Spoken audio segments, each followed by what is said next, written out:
Bem-vindos ao canal Almas do Purgatório. O tema de hoje é uma reflexão sobre o acúmulo de riquezas, com o Padre Paulo Ricardo. Bom vídeo a todos!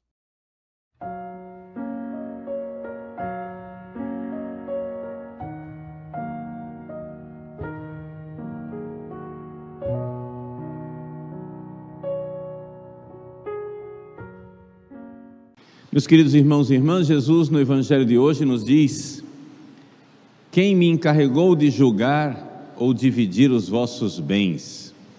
Jesus não é encarregado de fazer um inventário, de uma herança familiar, mas é encarregado por Deus para nos ensinar como deve ser o nosso relacionamento com os bens materiais, como é que a gente deve se comportar diante do dinheiro, sobretudo.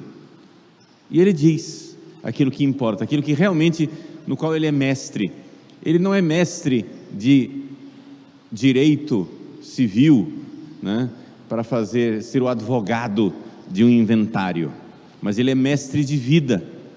E ele diz muito claramente: tomai cuidado com todo tipo de ganância.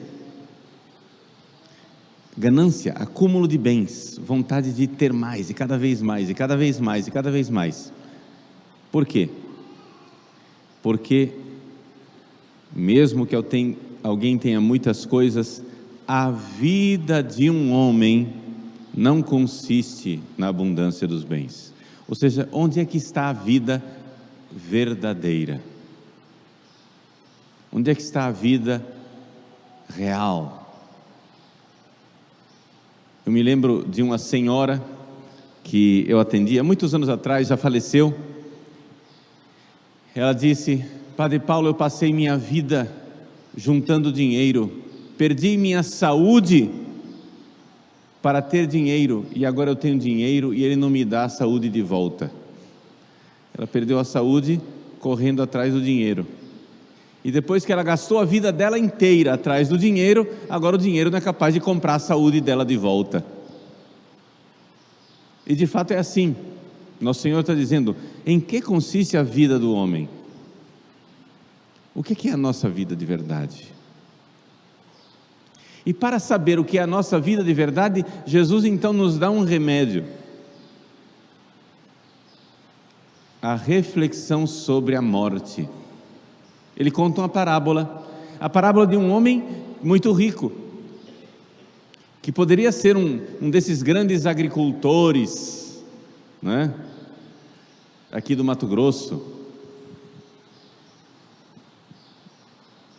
sei lá, esses agricultores com grandes fazendas de soja, uma colheitadeira, uma única máquina, não sei quantos, R$1 milhão, não sei quantos milhões, só a máquina. E o cara tem 10, 20, 30 colheitadeiras, milhares de hectares, Faz com que o rico aqui da parábola seja um pobretão comparado com aquilo que nós temos aqui no Mato Grosso, só para dar exemplo do agronegócio aqui no nosso estado, mas não podemos falar de outras coisas, de industriais em São Paulo, ou de acionista nas bolsas de valores de Nova York. Não interessa, não é só o Mato Grosso que tem gente rica. Mais importante ainda, não somente as pessoas ricas, o Evangelho vai também mais para os pobres que invejam os ricos e que dizem: eles é que são felizes, eu quero também ter, quero também ter, quero também ter. E para ter mais, e cada vez mais, nós estamos dispostos, inclusive, a quê? A sacrificar a família. Não é à toa que o Evangelho começa narrando uma divisão de bens na família.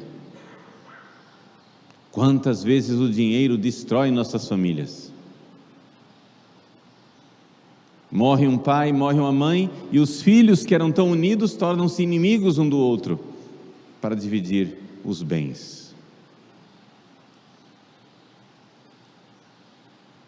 Os casais já não querem mais ter tudo em comum,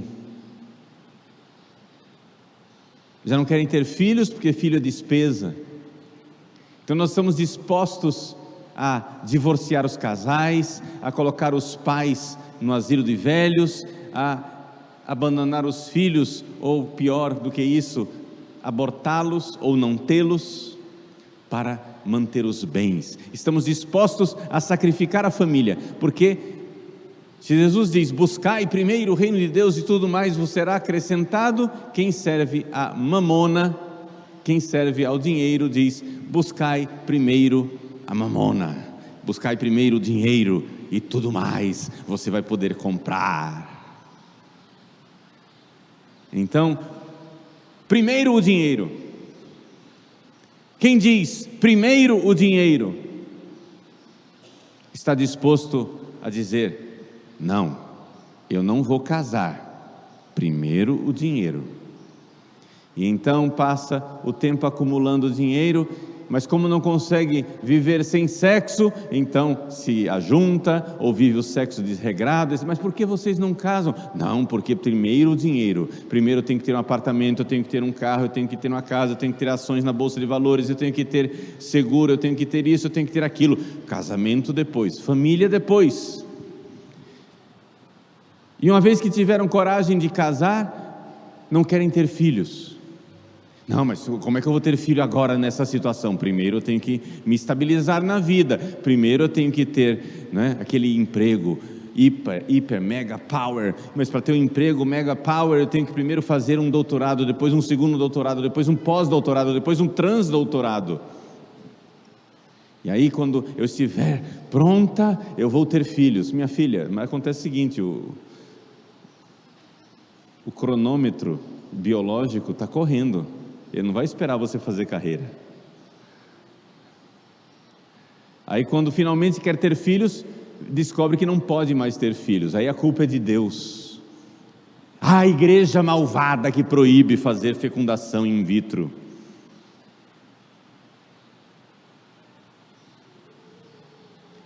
E quando finalmente resolve ter a coragem de ter um filho, um único filho, um filho, pelo amor de Deus, um filho sequer, mas esse filho não pode me atrapalhar, então eu vou colocar num colégio o mais integral possível, para que eu possa continuar vivendo a minha vida sem filho. E então eu entrego a alma dos meus filhos para ser educada pelos funcionários marxistas do Estado.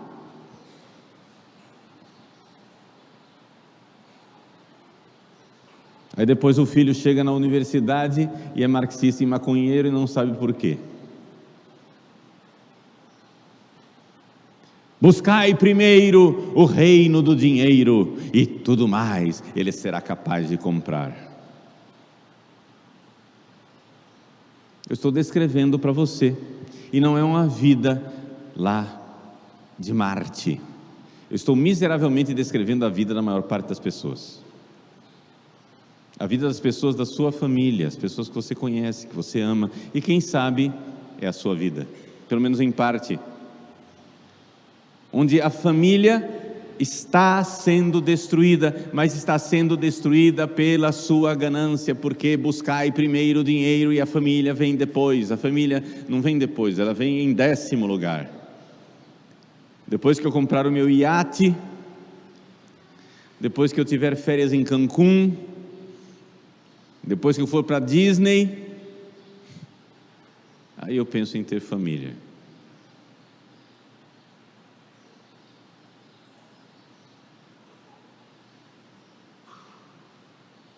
Meus queridos, nosso Senhor Jesus Cristo quer pôr um remédio para isso tudo. E o remédio para isso tudo é uma reflexão sobre a morte. Ele conta uma parábola. Ele diz: um homem rico, sucesso no agronegócio, acumula no celeiro. Se fosse hoje, dizia, acumularia no banco, acumulando dinheiro no banco. E ele então diz, aqui na tradução portuguesa do Brasil está dizendo, meu caro, tu tens uma boa reserva. No original em grego está dizendo: minha alma, tu tens muitos bens. Agora você pode se refestelar, né? Minha alma. E Jesus então diz: agora sua alma vai ser pedida hoje, essa noite. Uma reflexão sobre a morte. Desde sempre a igreja viu que a reflexão sobre a morte coloca os nossos pés no chão e coloca o nosso relacionamento com o dinheiro e com a realidade no seu lugar. É por isso que a sociedade moderna quer afastar o pensamento da morte. Por quê?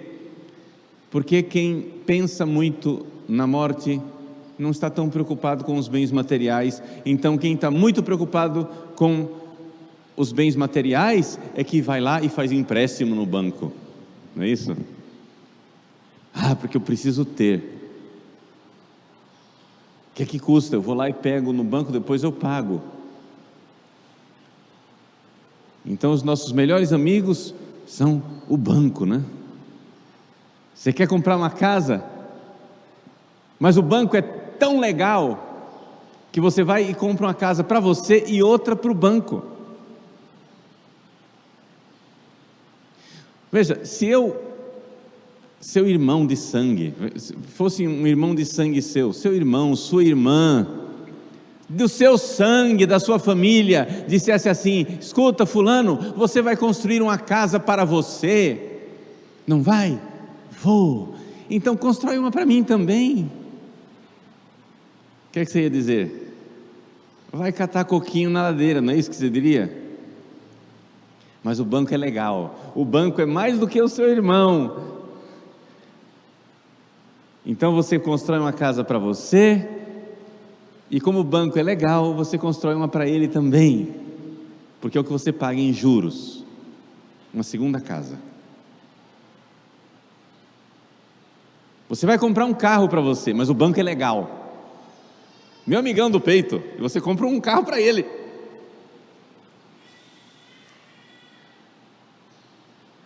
Você não faria isso pela sua mãe, mas para o banco você faz. Que amigão do peito, legal, eu gosto do banco. Banco é amigão.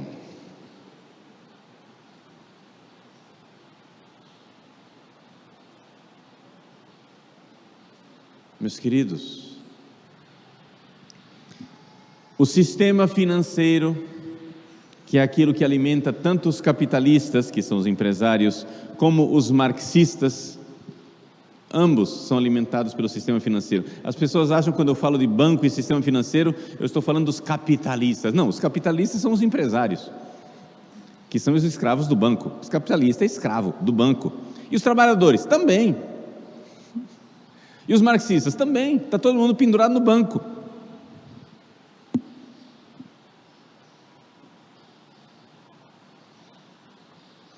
Ou seja, nós estamos numa sociedade da usura. A usura, que é pecado, os usurários são os que reinam nesse mundo.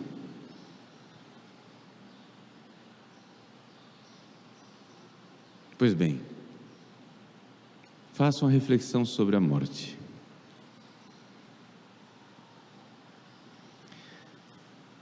Quando eu era criança, eu ouvi esse ditado popular que ainda vale, é o resumo da parábola de Jesus hoje: caixão não tem gaveta. Caixão não tem gaveta quer dizer o seguinte: os bens que você acumulou na vida não irão com você no caixão. Você vai fazer gaveta para colocar lá o dinheiro, suas joias, as coisas materiais importantes que você vai levar. Você vai lá e faz o seu caixão, né? Aí você vai enterrado. No andar de cima e no andar de baixo vão seus bens. O faraó do Egito fazia isso. O faraó do Egito, né? Ele era enterrado, o seu corpo era mumificado para não se corromper, e ele era enterrado juntamente com todos os seus bens materiais e com os seus escravos. Mas os escravos estavam vivos, não tem problema, enterra junto, porque quando ele ressuscitar, ele vai precisar dos seus bens materiais e dos escravos para servi-lo. Loucura. Faça uma reflexão sobre a morte e ver que você não vai levar nada. As coisas que pareciam importantes na sua juventude, você que já vai com os cabelos grisalhos, já vê que não é tão importante assim. Do que adianta ganhar o mundo inteiro e perder a própria alma? Então, o Evangelho nos coloca diante do mundo real. A morte, meus queridos, é um remédio. A reflexão sobre a morte, diária, todos os dias. Todos os dias você deve pensar sobre a sua morte. Saia daqui com um propósito. Faça o firme propósito de todos os dias, antes de dormir, fazer o seu exame de consciência. Como foi o meu dia hoje? E se esse tivesse sido o meu último dia? Quando você começar o dia de manhã, faça o sinal da cruz e pergunte para você: e se hoje for o meu último dia de vida, como é que eu vou amar Jesus? Pense diariamente na sua morte. Mas padre, o senhor está fazendo terrorismo espiritual. Eu não estou fazendo terrorismo nenhum, não fui eu que inventei a morte.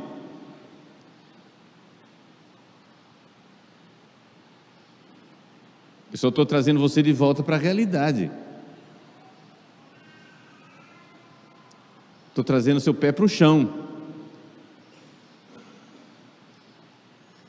Porque o homem moderno não quer lembrar que quer morrer. Os cabelos grisalhos vão aparecendo, pinta. As rugas vão aparecendo, botox. A pelanca vai caindo, plástica.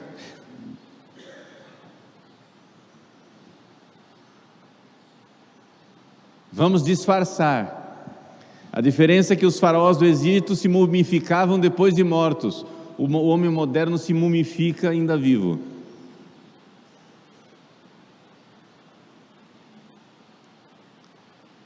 Então,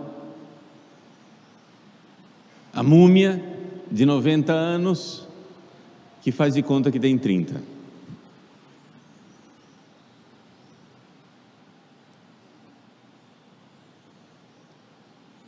Não é tão melhor você se reconciliar com a sua fragilidade, com a sua velhice, envelhecer lindamente,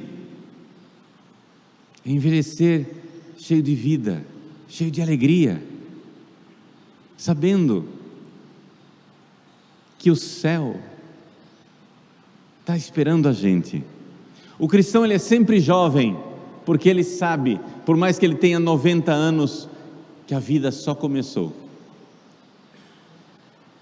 A vida verdadeira vai começar. Jesus nos diz no Evangelho de hoje, em que consiste a vida do homem. A vida do homem não consiste no acúmulo dos bens, porque estes bens que nós temos aqui na terra, que servem, veja, eu não sou um idiota. Os bens materiais servem. Nós fizemos uma festa ontem à noite aqui na paróquia para angariar dinheiro, para construir o centro de catequese. São bens materiais, sim ou não? Mas eles servem a Deus. Se as paredes do centro de catequese servirem para salvar a alma de uma única criança, já valeu a pena, sim ou não? Se o dinheiro serve, então ele serve. Mas se eu quero servir ao dinheiro, aí o negócio ficou de cabeça para baixo. A quem você quer servir? Não podeis servir a Deus e ao dinheiro. Vamos servir a Deus, e aí o nosso dinheiro servirá a Deus também. E não quer dizer que vai servir somente para a igreja. Dizer que o dinheiro vai servir a Deus também significa que você vai servir o pobre, que você vai servir as pessoas da sua família, que você vai servir aqueles que mais precisam, que você vai servir para a salvação das almas. Você vai usar o seu dinheiro para construir o seu tesouro no céu. Iniciativas culturais que não precisa estar tudo na paróquia, não precisa estar tudo dentro da igreja. Instituição com um CNPJ, precisa estar tudo dentro da igreja, instituição divina. Iniciativa, faça o seu dinheiro servir para a salvação das almas. Sirva. Na sua rua tem gente precisando ser salva. Façam a reflexão todos os dias sobre a morte. Não quer dizer que você vai pegar o seu dinheiro e vai torrar. Não, você pode ter dinheiro guardado para uma previdência, para um futuro, etc. Mas ao mesmo tempo não viva para isso. Porque você pode querer ter dinheiro por várias razões. Você pode querer ter dinheiro por prazer, porque o dinheiro compra prazer. Ele compra colchão ortopédico, travesseiro macio, ar-condicionado, comida gostosa. O dinheiro compra prazer. Você pode querer ter dinheiro para comprar poder. O dinheiro dá poder para as pessoas começam a tratar você, nossa, ele tem dinheiro, né? Por interesse, vão tratando você bem. O dinheiro também te dá vaidade. Uma terceira razão, tem o prazer, tem o poder, tem a vaidade. Então você compra roupa nova, você compra um carrão, você compra uma casa chique, você se exibe, você faz viagens, você mostra que você pode, que você é maravilhoso, glamouroso, não é?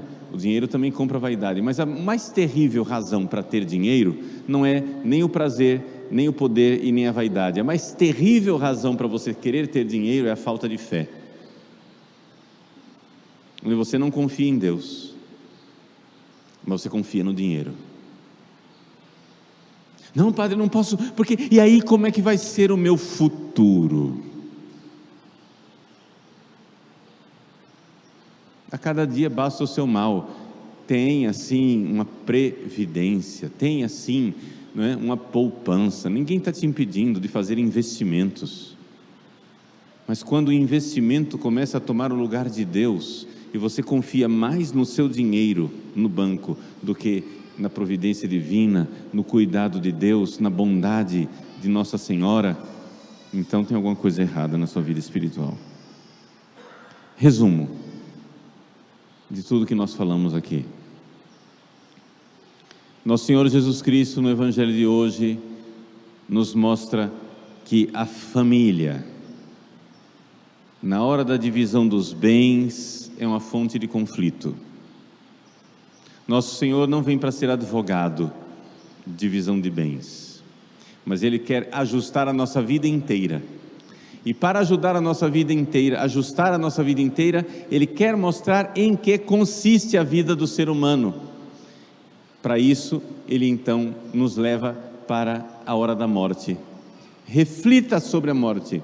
Pense no seu leito de morte diante de Deus. Quando você for se apresentar diante de Deus, o que é que vai valer a pena? Quais investimentos realmente servem para levar para o céu? Como Jesus dizia algumas semanas atrás: Marta, Marta, tu te inquietas e te agitas por muitas coisas, Maria escolheu o único necessário, o que não lhe será tirado. A pergunta é: o que é que não vai ser tirado para você na hora da morte? O que é que não será tirado?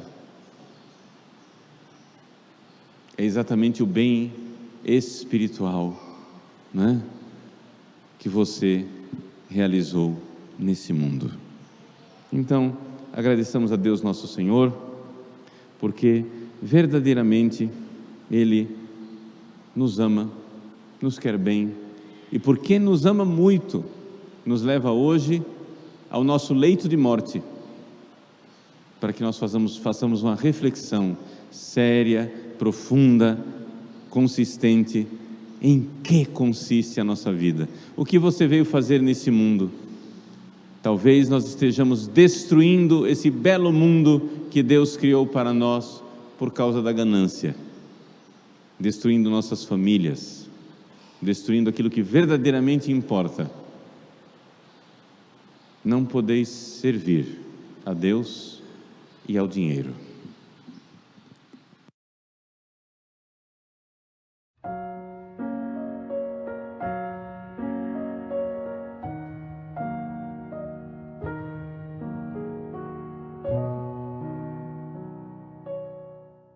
Espero que tenham gostado dessa reflexão.